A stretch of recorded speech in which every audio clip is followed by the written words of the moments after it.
Finance. Hey, what's up, everybody? Welcome to the Financial Independence Podcast. On today's episode, I have a special treat from a Mad Fientist reader and listener, actually. A guy called Parker Hewes got in touch with me earlier in the year, and we were just chatting back and forth, and he sent me a copy of his book. And I get sent a lot of books these days, but they're mostly financial books, obviously due to the Mad Fientist, and I don't get to read all of them, but this wasn't a finance book, and it actually sounded really interesting. And the title of the book was called Lifelong Youth, The Simple Path to a Long and Youthful Life. So I read it, and I liked it so much that I reached out to Parker and asked him to put together a little blog post just introducing the big ideas of the book. And thankfully, he agreed. And not only that, he actually recorded a short podcast episode going over those 8 key health behaviors.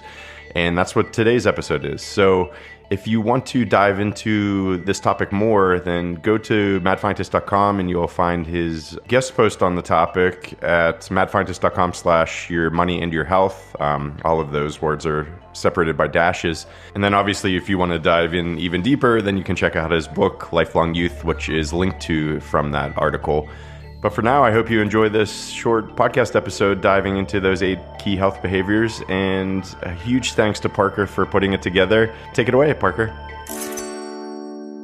I'm Parker Hewes, and this is a Mad Fientist podcast takeover.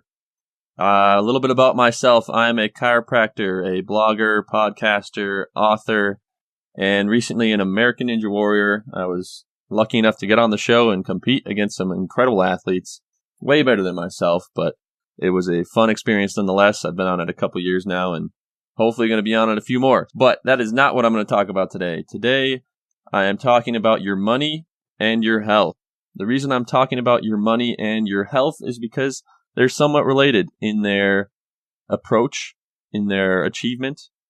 And also, I'm talking about health because I wrote a book on the subject. It's called Lifelong Youth, The Simple Path to a Long and Youthful Life. So this podcast is going to kind of encapsulate and dictate some of the information, most of the information really, in the blog post that I wrote for the Mad Fientist as well.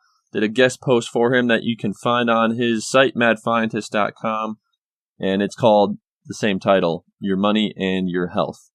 So let's talk about a little bit what I mean when I say this. As scientists ourselves, I know that we are all optimizers. We hunt for things that can make our lives more efficient, improve our health, our finances, our happiness, our relationships. We're just have growth mindsets, scientists in general. We like to grow and learn and explore and achieve new things. And we do this with a lot of intentionality. And also with a dose of stoicism, which may, to some of you, be a new term, but in general, it means expecting bad outcomes, but doing so in a positive way, right? You're expecting the worst in order to prepare for it. And in the end, you're achieving more happiness because you are prepared for all circumstances and you can thrive in the circumstances that are not the worst thing you can imagine, right? Anyway, these couple things, these couple mindsets or philosophies of life about intentionality with a small dose of stoicism, it helps most of us create the life that we want. It helps us focus our energies on the things that matter the most. And for many of us, health is at the top of that list. Finances may be something that you've been trying to achieve first. That's been your priority. But health has been kind of a second tier or just part of the top 3 or top 5. Either way, it's in the top of your list of things that you want to achieve in your life, most likely. At least, I hope so in some way.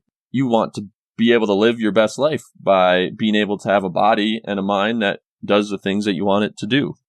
And so today, what I want to talk about are those things that give you the most bang for your buck when it comes to your health. The items that, if you put your energies exclusively into those and don't even worry about the face scrubs and the exercise plans and the diets and all these things that you're exposed to on social media and everywhere else in the world, to be honest.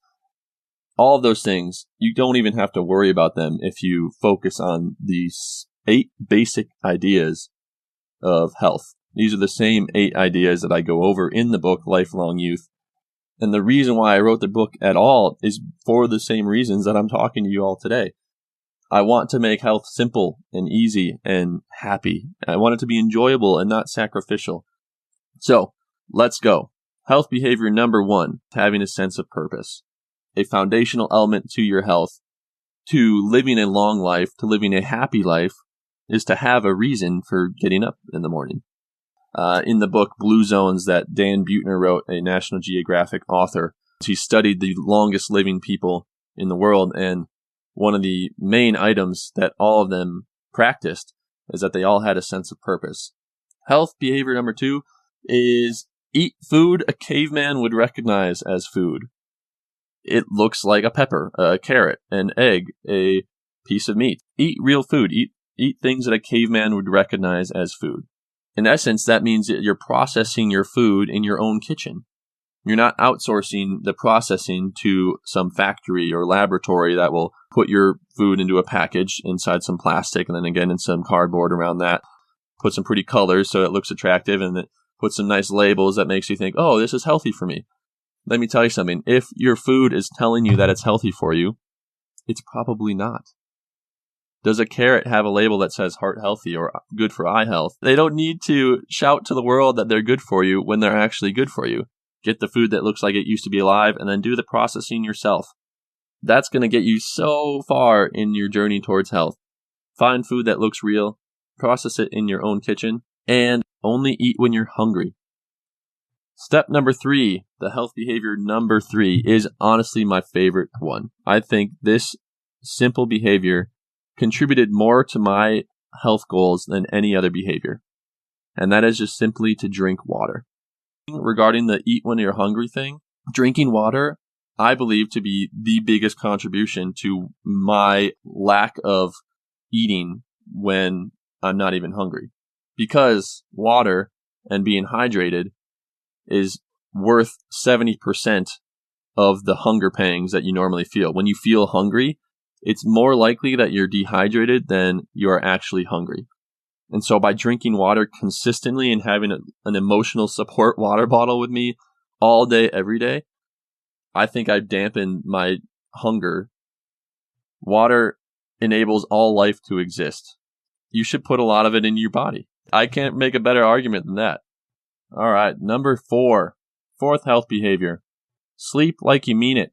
This is probably number 2 on my list of top health behaviors that are super easy and extremely effective for your health. Every animal sleeps for almost a third of the day. The fact that an animal won't be eating or mating or watching out for predators for almost a third of the day, that must mean that sleep is incredibly important.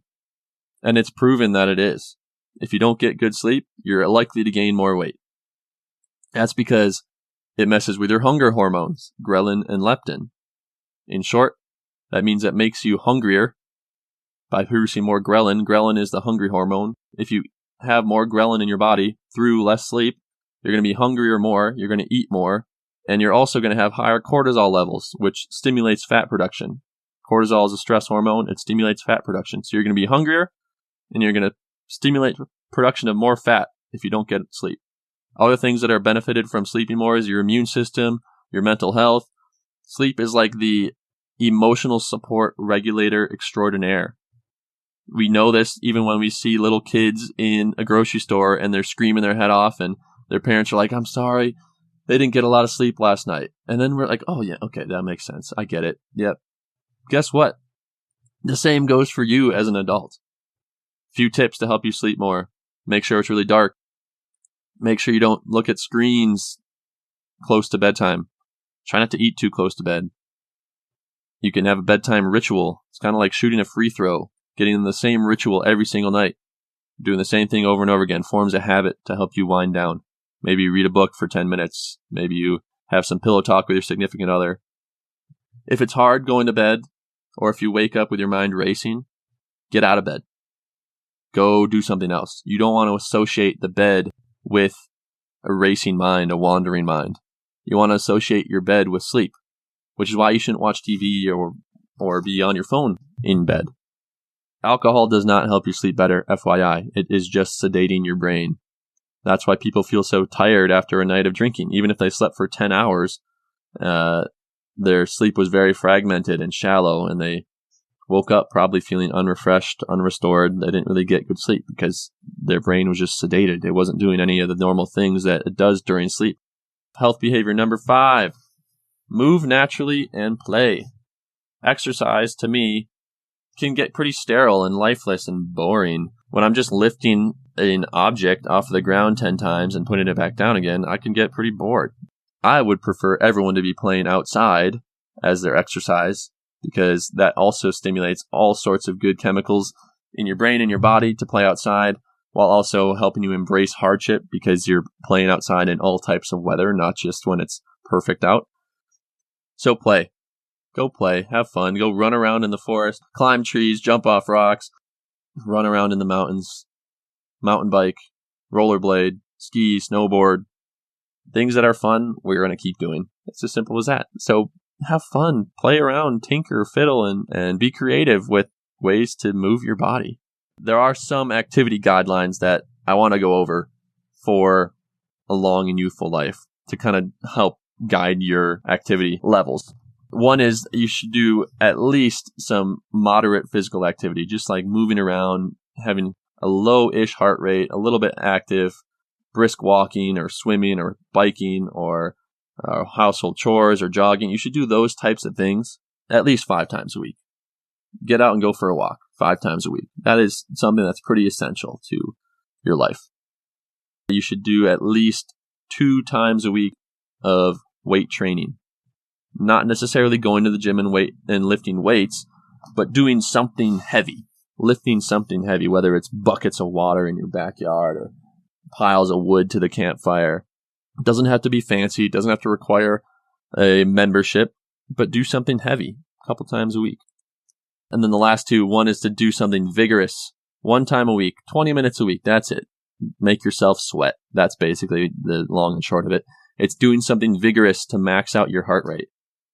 Sprint a hill 5 times in a row. Do a high-intensity interval training workout. 1 time a week only. That's it. Just amp up your cadence for whatever moderate activity you're doing. You can just integrate it into the same thing. If you're doing it moderately, amp it up for 20 minutes. Get a nice sweat going. And then you can be moderate again for the rest of the time. And then periodically, things that you should just do every now and then, kind of check in with it, is to practice coordination, balance, and range of motion. Focus on movements that you're not very good at. Your weakest link. Do those things. Maybe your ankles are really immobile. Mine kind of are. I have really bad flat feet. So I do ankle mobility exercises every now and then in order to check in on that mobility to see if I have room to improve still or if I've fallen behind. This is that playing and tinkering thing, is you're doing movements that require unique actions like standing on one leg and balancing on a curb or a slack line or a 2x4, throwing a 2x4 in your backyard and just balancing back and forth on that. So you just check in with these things. Do yoga. That's a great way to check in on all these: coordination, balance, and range of motion. 5 times a week doing something moderate level. 2 times a week doing something heavy, lifting stuff. 1 time a week doing something vigorous, getting a sweat on.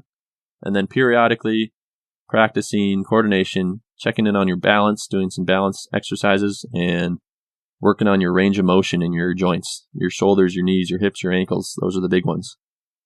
Health behavior number 6, find your tribe. This is just finding a good group of friends. The people that live the longest, as well as the happiest people on earth, they socialize at least 8 hours a day. That's kind of crazy. I know. Most of these people are retired, you must understand, as in they're over 100 years old. So I would hope that they're retired. And so they have time to spend with their friends. But hey, this is their sense of purpose. This is what gets them up in the morning, is their friends, their family, the people that they're closest with, their tribe of people. That's that. Find your tribe. Health behavior number 7. I touched on this earlier, embracing discomfort. This is my favorite from a philosophical perspective. I already said that drinking water and sleeping are like my favorite simple and most effective health behaviors. But from the perspective of mindset, embracing discomfort is 100% my favorite. Now, another way of saying embrace discomfort is to say voluntarily expose yourself to a small amount of stress. And this is controlled. You're controlling the amount of stress that you're putting on yourself. And in that way, you're increasing your adaptability and your resilience. Those are two words that are pretty much synonymous with living longer, healthier, and happier. Adaptability and resilience. When you lean into stress, when you voluntarily expose yourself to a small amount of stress, you increase your adaptability and resilience as a human. And by overcoming it, you train your body and your mind that it is possible, that you can overcome, that you can endure stress. And if you can endure stress in this way, in this voluntary way, the way that you're controlling, then you are better able to handle stress when it's not controlled, when it's inflicted upon you and you didn't see it coming. When you embrace discomfort in a physical way by putting yourself into situations where you can give yourself a controlled amount of a stress, then your mind gets stronger and more resilient against emotional stress. One analogy that I use a lot is in terms of sunburn. Sun is a stressor. It can burn your skin. It's a stressor. But by incrementally exposing yourself to sun in small doses, this is what I mean by controlled, by giving yourself small doses of sun exposure, you'll form a tan, which will protect you against more doses of sun exposure. You incrementally expose yourself to self-imposed stress, the sun. Your physical body literally gets more adaptable and resilient against the sun. So then the next time you go out in the sun, you can go stay out there for an hour rather than 20 minutes without getting a sunburn. You get better and better and better at handling stress, the stress of the sun, by exposing yourself to a little bit at a time. Embracing discomfort, incrementally dosing it, and improving your adaptability and resiliency. Two ways that are unique and somewhat easy to access are hot and cold temperature changes. I know you've all heard of cold plunges, and I know you've all heard of saunas. And I'm going to reiterate it that those two things are pretty incredible ways to give yourself a controlled stressor. In the same way that going outside and training in all types of weather are very good for your stress management and your ability to adapt to different climates and different temperatures. It's the same process as when you expose yourself to the very extremes of hot and cold through ice baths and saunas and that type of thing. Okay, last one. Practice spirituality. This is health behavior number 8. Practice spirituality. And I don't mean a specific religion. No matter what you believe, the act of sharing your beliefs with others will add to your health and to your happiness. Partly it's because gathering with a group of people, especially in a spiritual way, it helps foster social ties. So it's the same kind of concept as finding a tribe, as finding a group of people to share your life with. This helps foster a sense of purpose, sense of pride, sense of community, and that breeds happiness and health. Also, spirituality is a time for quiet reflection usually.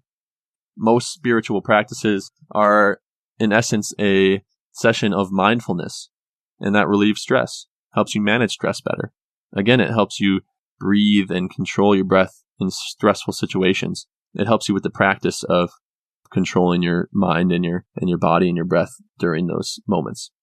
Now, I usually say meditation and mindfulness when I talk about practicing spirituality, but you can also substitute it for the words you're used to in religious settings like prayer and song. People singing together is a great way to build those social ties and have the benefits of health and happiness that come from spiritual religious gatherings. Whether it's prayer, whether it's meditation, whether it's reflection, or whatever you choose to call it, focus on your breath. That will be the most impactful and beneficial for your mind and your body. That's that, y'all. 8 behaviors. I'm going to go through them one more time. Just the titles. Step number 1, health behavior number 1. Find your sense of purpose. Health behavior number 2. Eat food a caveman would recognize as food. Number 3, drink water. Number 4, sleep like you mean it. 5, move naturally and play. 6, find your tribe. 7, embrace discomfort. Lean into discomfort, lean into stress. And number 8, practice spirituality. Like I said at the top, these are all things that you probably inherently knew to be true. Deep down, you know that those are the things that make you the healthiest, that contribute to your happiness the most. But we lose sight of it. This is what health is all about. This is what my entire existence revolves around these days, is spreading the message of health and how it can be fun, how health can also make you happier, and how you can live your best life, your ideal life, live it to the fullest, while still building a bigger and better and more enjoyable life for the future. That's what my blog and podcast is all about, Getting Gooder, gettinggooder.org. And in that, you'll find even more information about the types of habits you can form around health behaviors, around finances, around happiness. It's all in there. So go ahead and check it out, gettinggooder.org. There's also a ton of free resources on that site, from finding your sense of purpose. I have a workbook on there about finding your sense of purpose, to the splurge foods that you're welcome to eat and that I fully endorse, but just not all the time. If your diet is 80% of the time pretty healthy, you're welcome to splurge when you find the desire to do it. And I have a list of splurge foods in that resources webpage that you can download. Among other things, a bunch of movement games in there and ways to check in with your range of motion and your mobility. Whole bunch of stuff. Go ahead and check that out, gettinggooder.org/resources. Again, I'm Parker Hewes. I'm an adventurer, a chiropractor, soccer coach, author, blogger, podcaster. If you want to check out my TV show, American Ninja Warrior, you can check that out. I'm Parker. This is the Mad Scientist Podcast. Thank you, Brandon, for this podcast takeover and blog article takeover. And we'll see y'all next time. Stay young, get gooder, go out there and have some fun. See ya. Finance.